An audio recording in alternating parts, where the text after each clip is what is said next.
오늘 우리들에게 주시는 하나님의 말씀 받겠습니다.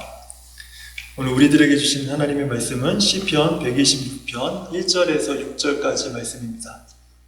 시편 126편 1절에서 6절 말씀 다 같이 읽겠습니다. 시작. 여호와께서 시온의 포로를 돌려보내실 때에 우리는 꿈꾸는 것 같았도다.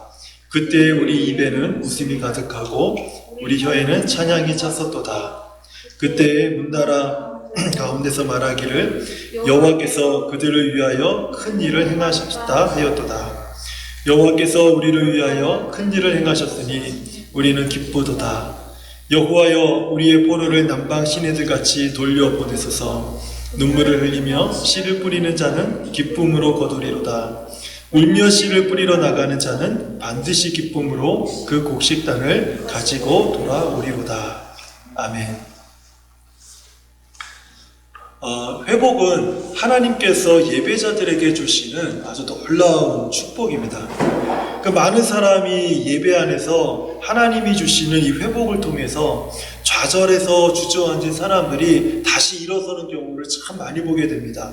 상처받은 사람들이요, 하나님이 주신 회복을 통해서 치유가 되고요, 실패와 고통을 가진 사람들이 이 예배를 통해서 소망을 가지는 것을 우리가 보게 됩니다. 심지어는 깨진 가정이요, 이 예배를 통해서 화목하게 되는 놀라운 일들도 경험하기도 합니다.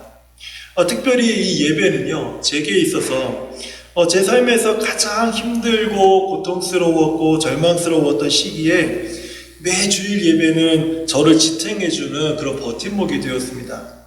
모든 것을 포기하고 싶었던 아주 긴 시간 동안에 그 예배를 통해서 채우신 그 소망의 은혜는요, 저를 주저앉지 않도록 만들어 주었어요.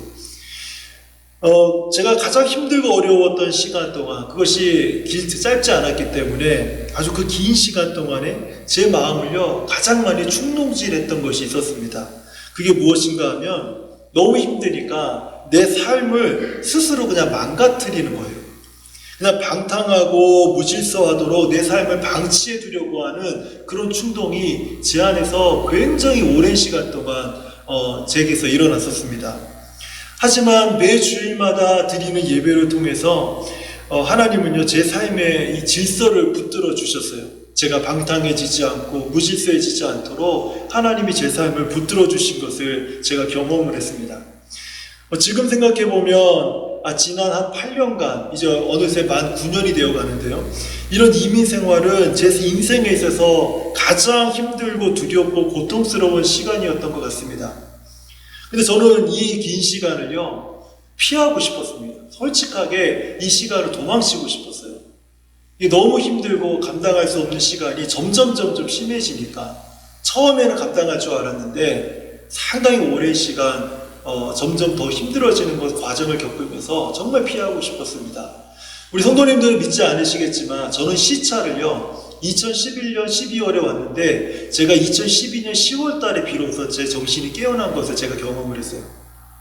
얼마나 힘들었는지 2012년 10월이 되니까 제가 토론토 한복판에서 운전하고 있는 제 자신을 발견하게 된 거예요.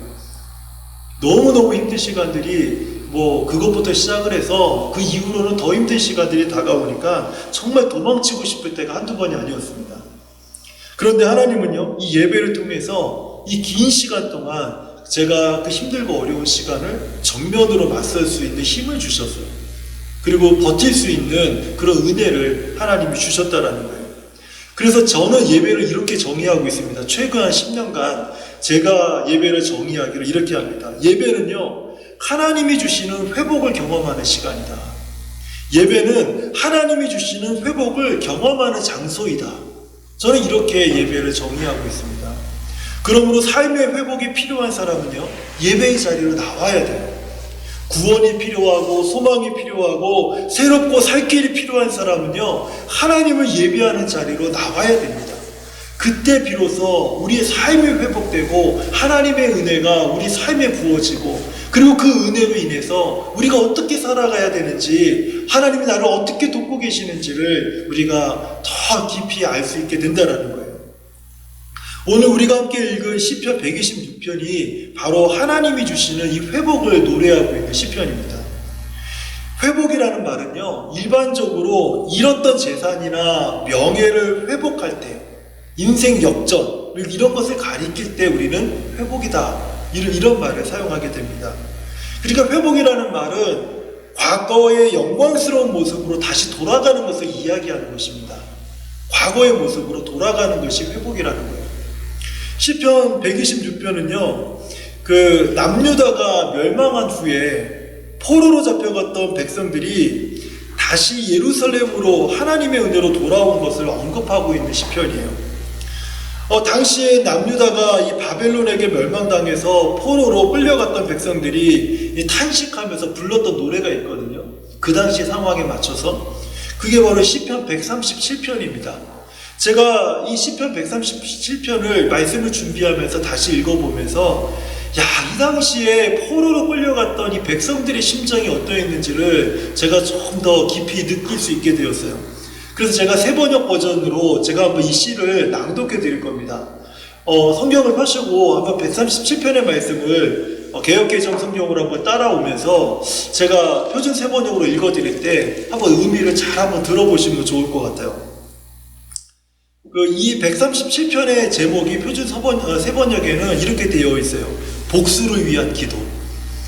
이 제목에서부터 벌써 뭔가 이게 다가오지 않습니까? 포로로 잡혀간 백성들이 그 바벨론에서 불렀던 그 노래, 그 시예요. 복수를 구하는 기도. 우리가 바벨론 강변 곳곳에 앉아서 시온을 생각하면서 울었다. 그 강변 버드나무가지에 우리의 수금을 걸어두었더니 우리를 사로잡아온 자들이 거기에서 우리에게 노래를 청하고 우리를 짓밟아 끌고 온 자들이 저희들 흥을 돋우어 주기를 요구하며 시온의 노래 한 가락을 저희들을 위해 불러보라 하는구나. 우리가 어찌 이방 땅에서 주님의 노래를 부를 수 있으랴. 예루살렘아, 내가 너를 잊는다면 내 오른손아 너는 말라 비틀어져 버려라. 내가 너를 기억하지 않는다면 내가 너 예루살렘을 내가 가장 기뻐하는 것보다 더 기뻐하지 않는다면 내 혀야 너는 내 입천장에 붙어버려라. 주님, 예루살렘이 무너지던 그날에 에돔 사람이 하던 말, 헐어버려라, 헐어버려라, 그 기초가 드러나도록 헐어버려라 하던 그 말을 기억하여 주십시오. 멸망할 딸 바벨론 도성아, 네가 우리에게 입힌 해를 그대로 너에게 되갚는 사람에게 복이 있을 것이다. 네 어린아이들을 바위에다가 메어치는 사람에게 복이 있을 것이다. 이게 137편의 이 내용이에요. 정말 막 처절하지 않습니까? 옛적에 이스라엘 주변의 열방들은요, 이스라엘의 멸망을 바라보면서 너희 하나님이 어디 있느냐 이러면서 막 조롱을 했었단 말이에요. 심지어는 예루살렘 성전과 성벽이 막 무너질 때 오늘 이 시편에 있는 말씀처럼 헐어버려라, 아주 기초까지 싹 헐어버려라 그냥 이러면서 저주를 외쳤던 사람들이 바로 그 열방에 있었던 이방 사람들이었어요. 그런데 오늘 우리가 읽었던 시편 126편의 1절에서 3절을 보면은 하나님께서 그렇게 놀림받고 조롱받고 저주받았던 백성들을요 다시 예루살렘으로 돌아오게 하신 것을 노래하고 있다는 거예요. 꿈같은 현실이 일어난 거죠. 그렇게 처절하게 그렇게 조롱받고 저주 속에서 멸망되었던 도시로 그 백성들이 포로로 잡혀갔던 그 바벨론 땅에서 다시 돌아오게 된 것을 노래하고 있는 거예요. 1절에서 3절을 한번 시편의 126편의 1절 3절을 다시 한번 보세요. 여호와께서 시온의 포로를 돌려보내실 때 우리는 꿈꾸는 것 같았도다. 그때 우리 입에는 웃음이 가득하고 우리 혀에는 찬양이 찼었도다. 그때 문나라 가운데서 말하기를 여호와께서 그들을 위하여 큰 일을 행하셨도다 하였도다. 여호와께서 우리를 위하여 큰 일을 행하셨으니 우리는 기쁘도다. 백성들은요 하나님이 주신 이 회복 때문에 뭐라고 얘기하고 있습니까? 꿈을 꾸는 것 같다. 꿈을 꾸는 것 같다. 어떻게 이런 날이 현실로 다가올 수 있냐는 거예요. 입에는 웃음이 가득했고 혀에는 찬양이 흘러넘치는 이 백성들의 모습을 노래하고 있는 거예요. 심지어는 조롱하고 저주했던 열방들까지도 하나님께서 어떻게 이렇게 크고 놀라운 일들을 너희 가운데 행하셨는가 하면서 깜짝 놀라는 그 내용을 1절에서 3절에 지금 이야기하고 있는 겁니다. 그러니까 모든 백성들의 마음과 입에는요, 기쁨이 흘러넘치는 거예요. 이것이 바로 하나님께서 예배자들에게 주시는 회복이라는 거예요. 안 될 것 같았는데, 불가능할 것 같았는데, 그저 꿈 같은 얘기처럼 들려서 이제는 다 포기만 하고 있었는데, 하나님은요, 하나님을 찾는 예배자들을요, 그 이전의 자리, 꿈 같은 그 자리로, 이전의 영광을 돌려주시는 그 회복의 자리로 하나님께서 회복시켜 주신다는 거예요. 이것이 지금 시편 126편에서 하나님이 예배자들에게 약속하시는 이 회복에 대한 메시지입니다. 하지만 많은 사람이요, 하나님께서 주신 회복으로 잠시 기뻐하다가 금방 실망하거나 낙심하는 모습을 제가 종종 보게 됩니다. 왜냐하면 우리는 모든 문제가 완전히 해결된 것이 회복이라고 생각을 하고 있기 때문에 그래요. 그러니까 회복된 후에는요, 더 이상 아무 문제가 없어야지만 완벽한 회복이다, 이렇게 생각을 하는 것이죠. 하지만 회복이라는 말은요, 그런 의미가 아닙니다. 우리가 알고 있는 것처럼 완전한 그런 이전보다 더 나아지는 것이 회복이 아니라는 거예요. 시간적으로 보면은 회복은 과거로 돌아가는 것입니다. 그래서 내가 생각하는 행복한 미래로 더욱더 정진해 나가는 것, 이게 회복이 아니라는 거예요. 회복의 본질적인 의미로 보게 되면 원래의 자리로 돌아가는 것입니다. 그러므로 포로로 잡혀간 백성들이 포로 이전의 자리로 돌아가는 것이 본질적인 회복이라는 거예요. 좀 쉽게 설명을 드리자면, 한번 이 팔이 부러졌다고 생각을 해보세요. 팔이 부러졌습니다. 팔이 부러지면 어떻게 됩니까? 치료를 받아야 되죠. 그리고 여기에 깁스를 하고요. 그리고 오랜 시간 동안 가만히 있어야 되겠죠. 그리고 나서 회복이 돼요. 회복이 됐다는 말이 무슨 말이에요? 부러진 팔이 붙었다는 뜻이죠. 그럼 제가 한번 물어볼게요. 그 부러진 팔은 영원토록 다시 안 부러집니까? 회복이라는 것은요, 다음에 다시는 그런 일이 일어나지 않을 것이다 라는 것을 전제로 해서 회복이라는 말을 사용하지 않는다라는 거예요. 제가 이것을 운동하는 운동 선수들을 비교해서 제가 다시 한번 설명을 드려볼게요. 운동을 하다 보면요, 특히 우리 같이 전문적으로 선수 생활처럼 선수를 하는 그런 사람들이 아니라 생활체육하는 사람들을 보게 되면은 여러 운동의 종목이 있잖아요. 근데 어떤 종목이든 상관없이 보편적으로 보면 대부분 사람들은 운동을 시작할 때, 어떠한 종목을 시작을 할 때 보면 잘못된 자세로 연습을 할 때가 참 많아요. 나는 맞게 하는 것 같은데 코치들이나 훈련된 전문가들이 바라보면 자꾸 잘못된 자세로 반복된 연습을 하는 것을 쉽게 발견하게 됩니다. 근데 이 잘못된 자세를 바른 자세로 교정하지 않으면 어떤 문제가 생기냐면, 실력이 향상되는 거는 둘째치고라도 아주 큰 문제가 하나 생기는데, 그게 어떤 문제냐면 다쳐요. 부상을 입는다라는 거예요. 처음에는 잘못된 자세로 반복돼서 뭔가를 계속해서 운동을 하게 되면요, 가벼운 부상부터 시작이 됩니다. 그런데 그것이 반복되잖아요. 그러면 심한 부상을 입게 돼요. 그러면 어떻게 됩니까? 처음에는 그냥 간단히 마사지하고 이렇게 찜질하고 이런 식으로 넘어갈 수 있겠지만, 심한 부상으로 이어지면 이제 의사를 찾아가야 돼요. 근데 제가 여러 번 많이 다치면서 많은 의사들을 만나봤는데, 제가 이렇게 치료를 받는 중에 참 놀라운 흥미로운 이야기를 반복적으로 듣게 돼요. 거의 90% 이상의 의사들이 이런 말을 합니다. 만약에 이렇게 계속해서 다치면 완전히 치료되기 어렵습니다. 이런 말을 의사들이요, 거의 90% 이상의 의사들이 다 이런 말을 한다는 거예요. 하지만 치료를 받잖아요. 치료를 받은 후에 어느 정도 몸이 다시 회복이 되면, 그러면 사람들은 또다시 운동을 하기 시작을 해요. 근데 여기에서 한 가지 문제가 다시 발생합니다. 몸은 회복되었을지 몰라도 잘못된 자세로 인해서 입게 된 부상은요, 그 잘못된 자세를 교정하지 않으면 몸은 회복되었을지 몰라도 다시 그 잘못된 자세 때문에 똑같은 부위가 다시 다친다는 거예요. 그럴 확률이 굉장히 높다라는 거예요. 그럼 어떻게 해야 됩니까? 몸은 회복이 됐습니다. 치료를 받아서 회복이 잘 됐는데 다시 다치지 않으려면 어떻게 해야 됩니까? 내가 그 운동을 하지 않던가 아니면 다시 하고 싶다면은 나를 다치게 만들었던 잘못된 자세를 바르게 교정해야 된다는 거예요. 이것이 교정되지 않으면 우리는 회복한 후에 다시 부상을 입게 된다는 겁니다. 이제 다시 한번 말씀으로 돌아와 볼게요. 자, 포로로 잡혀갔던 백성들이 다시 하나님이 주신 회복을 따라서 예루살렘으로 돌아왔습니다. 그러면 포로로 잡혀갔던 백성들이 다시 돌아왔을 때 이 회복된 백성들에게 가장 빠르게 찾아오는 문제가 있다면 무엇이 있겠어요? 제가 이 질문을 하기 위해서 제가 앞서 설명을 드린 거예요.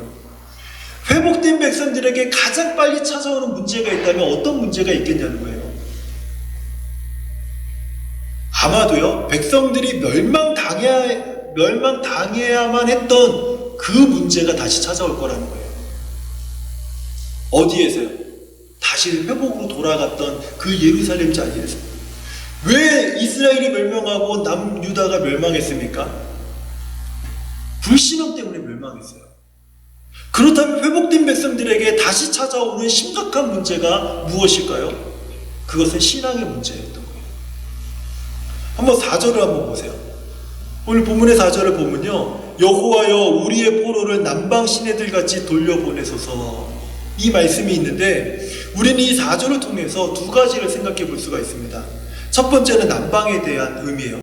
여기서 남방은요, 네게브라고 하는 이스라엘의 남쪽 지역의 네게브라고 하는 그 광야지대를 일컬어서 남방이라고 번역을 해놨습니다. 이 광야지대는요, 어떤 곳이냐면 여름 건기를 지나면요, 그 여름 건기를 지나는 동안에 한여름에 태양이 아주 막 뜨겁게 내리쳐요. 아주 저주같이 그 열기가 뜨겁습니다. 그래서 그 지역에 있는 모든 것들이 거의 살아남지 못할 정도로 굉장히 황폐하고 드라이해지고 그냥 앙상해져요. 그 남쪽에 있는 지역들이요. 그 뜨거운 태양 아래서 모든 생명체들은요, 제대로 걷질 못해요. 막 비틀거리고 건조한 모래바람만 부는 곳이 바로 네게브 그 광야 지역이에요. 그래서 한여름의 네게브는요, 마치 죽음의 땅처럼 보입니다. 실제적으로 가보면 거기에 아무것도 없어요. 남쪽은 좀 이게 철광석이 많기 때문에 아주 붉습니다, 색깔이. 시뻘겋고 막 이렇게 지글지글 막 이렇게 그 열기가 막 땅에서 대지의 열이 막 지글지글 올라오고 거기에서 또 어떻게 사람이 살 수 있을까 할 정도로 아주 죽음의 땅처럼 불리는 그런 지역이에요. 그런데 이런 지역이요, 겨울이 돼서 우기가 시작이 되면 갑자기 확 바뀌어버려요. 우기에 비가 내리면요, 갑자기 시냇물이 흐르고 메마르고 모래바람만 불었던 곳이 갑자기 비옥한 땅으로 바뀌어버린다. 금세 바뀌어버린다. 이게 바로 그 남방 땅, 그 네게브 지역의 특징입니다. 이 4절에서 남방을 언급한 이유는요, 포로에서 돌아와 보니까 예루살렘이 마치 한여름의 건기와 같은 네게브와 같은 상황에 놓여 있었다는 거예요. 지금 포로로 돌아왔던 이스라엘 백성들이 딱 직면한 게 무엇이냐면 한여름의 네게브 광야와 같은 그 예루살렘을 보게 된 겁니다. 두 번째로 생각해 볼 것은 무엇이냐면 당시 포로 귀환 시대의 상황입니다. 포로 시기의 상황을 보면요, 그 포로 귀환 시대를 이렇게 보게 되면요, 그 하나는 아직 돌아오지 못한 사람들이 여전히 그 바벨론에 남아있다라는 것, 그 4절의 내용을 보면 우리가 그렇게 이해할 수가 있어요. 또 하나가 있는데, 포로 귀환 시대에는요, 귀환한 백성들이 예루살렘에 도착해 보니까 예루살렘이 굉장히 혼란스러운 거예요. 예루살렘 성전은 심하게 회파되었죠. 성전은 허물어져 있죠. 남아있었던 백성들은 그 포로로 잡혀가기 이전, 멸망당하기 이전의 백성들보다 더 심하게 타락한 모습으로 그 땅에서 살고 있었던 거예요. 이게 포로 귀환 시대의 상황이었습니다. 그러면 이제 기뻐하고 찬송하는 백성들 앞에서 이 멸망전과 비슷한 상황의 그 어떤 찾아온 문제가 무엇입니까? 황폐한 예루살렘이에요. 기쁨으로 돌아왔더니 황폐해져 버린 예루살렘을 보는 거예요. 찬송하며 돌아왔더니 성전이 무너져 있는 그 모습을 바라보고 있는 거예요. 그러면 이렇게 회복된 백성들에게 다시 선택해야 될 두 가지가 주어져요. 이 상황에서.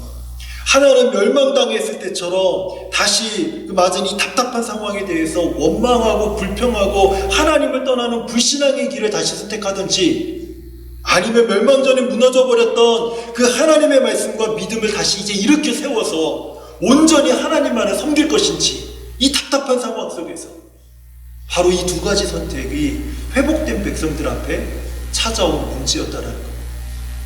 우리 성도님들 같으면 이런 상황에서 무엇을 선택하시겠습니까? 이제 이러한 관점에서 4절 말씀을 다시 한번 제가 읽어드릴게요. 여호와여 우리의 포로를 남방 시내들 같이 돌려보내소서. 이스라엘에는 이런 경험이 있다고 해요. 네게부의 시내에 물이 다시 흐른다. 네게부의 시내에 물이 다시 흐른다. 이게 무슨 말입니까? 네게부의 시내에 물이 흐르면 그 황량한 광야가 비옥한 땅으로 바뀐다는 거예요. 회복을 이야기하는 거죠. 지금 4절에서 회복된 백성들은요, 이제 불신앙을 버리고 온전히 하나님을 의지하는 바른 신앙을 선택하고 있다는 것을 우리들에게 보여주고 있는 거예요. 그 의지를 보여주고 있는 거예요. 우리가 예배 속에서 하나님이 주신 회복을 경험했다면 그 회복 이후에 찾아오는 회복하기 이전에 우리가 겪었던 문제, 아픔들이 그것과 비흡사한 그 문제가 다시 찾아올 수 있다는 거예요. 하지만은 우리가 예배를 통해서 하나님의 회복을 경험했다면 그 회복된 백성들은요, 다시 찾아온 문제들 앞에서 이제 무엇을 결정할지를 생각하는 거예요. 온전히 하나님을 섬길지, 여전히 내 뜻, 내 방식대로 다시 살아갈지, 그것을 결정해야 된다는 거예요. 회복이라는 것은 우리가 고통스럽게 신음했던 상황에서 치유되어서 다시 이전의 자리로 돌아가는 것입니다. 그리고 거기에서 우리는 다시 신앙과 불신앙을 선택해야 되는 두 가지 선택의 기로에 다시 놓이게 된다는 거예요. 만약에 우리가 다시 불신앙을 선택할 때는 우리는 회복이 필요한 상황에 다시 놓이게 될 겁니다. 하지만 우리가 바른 신앙, 바른 믿음을 선택할 때는 우리는 다른 방향의 삶을 이제 살게 되는 거예요. 이전과 비슷한 삶으로 다시 반복되고 또 반복되는 삶을 살아가는 것이 아니라 회복된 이후에 우리는 바른 신앙 그리고 바른 믿음을 선택했을 때 다른 방향의 삶을 살게 돼요.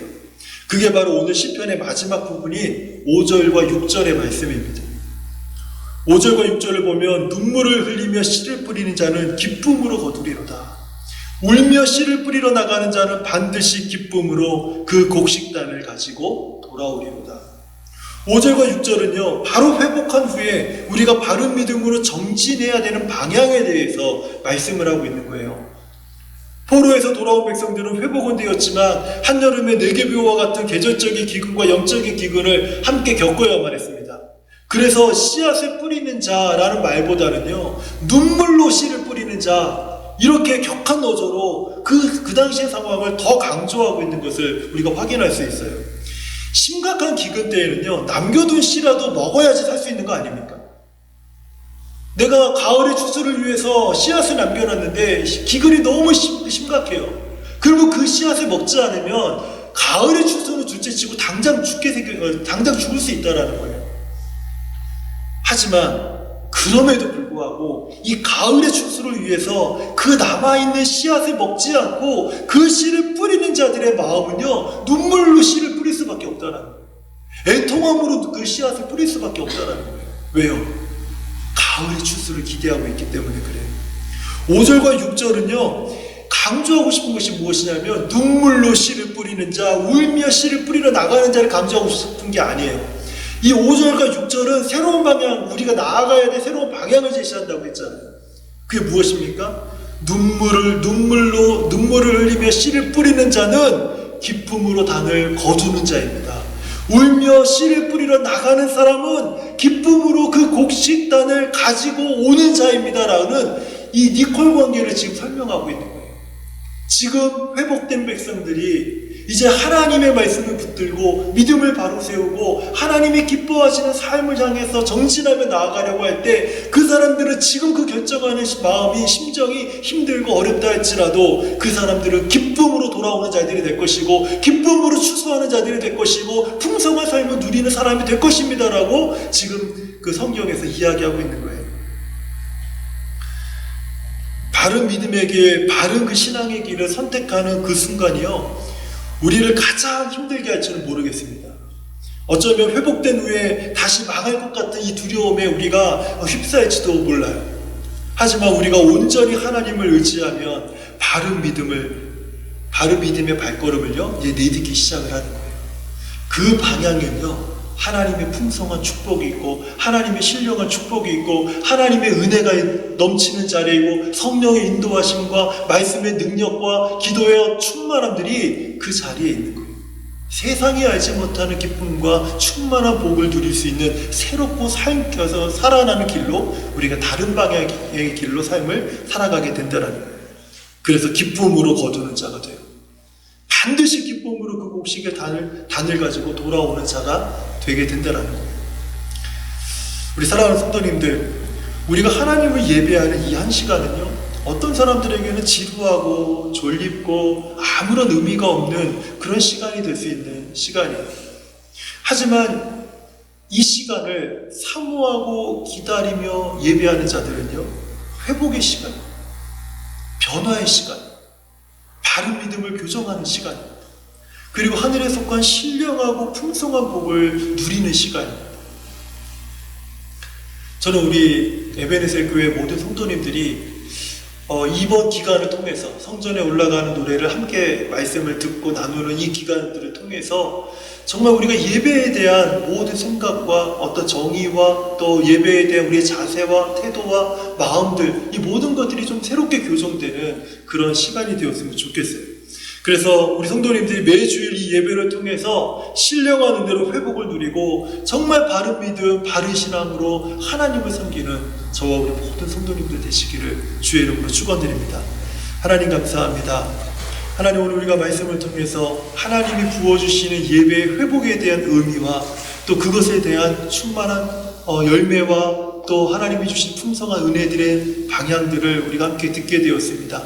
하나님이 이 말씀을 통해서 우리가 이제 회복 후에, 하나님이 예배를 통해서 주신 회복 후에 정말 하나님이 기뻐하시는 성도의 삶을 살아갈 수 있는 결단과 의지와 헌신의 마음이 우리 안에 부어지게 하여 주시옵소서. 그래서 이제는 하나님 이전에 살아왔던, 다시 그 세상적 마음으로 살아왔던 그 마음으로 살아가는 성도가 아니라 회복된 우리 성도들이 하나님이 기뻐하시는 새롭고 산 길의 방향으로 나아가는 우리 모든 성도들이 되도록 은혜를 베풀어 주시옵소서. 그래서 우리의 모든 삶에 하늘에 속한 신령한 은혜가 풍성하게 넘치게 하시고, 하나님이 주신 기쁨, 하나님이 우리 안에 흘러넘치게 하는 찬양이 하나님 날마다 충만하게 흘러넘쳐서 마침내 하나님의 영광과 찬송이 되는 거룩한 성도요 교회가 되는 놀라운 은혜를 주시옵소서. 예수님의 이름으로 기도합니다. 아멘. 오늘 우리에게 주신 말씀을 기억하면서 우리 주님 마음 내게 주옵소서 찬양하겠습니다.